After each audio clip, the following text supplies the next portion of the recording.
Mwili wa aliyekuwa mhariri mkuu msaidizi wa Azam Media Rahabu Fredy umezikwa leo katika makaburi ya Kondo Ununio jijini Dar es Salaam. Marehemu Rahabu Fredy alifariki dunia Aprili 5 mwaka 2025 katika hospitali ya taifa ya Muhimbili. Kumbukwe kuwa marehemu Rahabu Fredy alikuwa ni mke wa mtangazaji Fridelis Fredrois ambaye alifariki dunia mwaka 2021.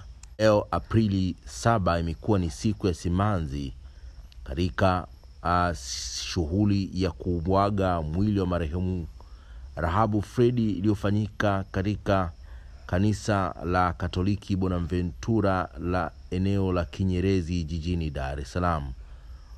Waandishi pamoja na wadau mbalimbali waliohudhuria katika siku hiyo ya kuaga mwili huo wamehuzunishwa, lakini wakizungumzia zaidi kuhusiana na utendaji wake kazi katika vyombo mbalimbali vya habari nchini.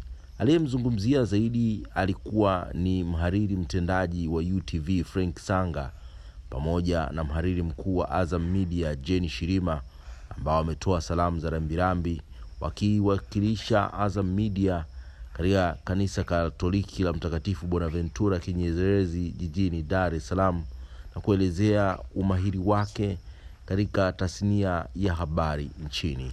Ni kweli tasnia ya habari imempoteza nguli Rahabu Fredy. Mungu ailaze pema roho ya marehemu. Amina.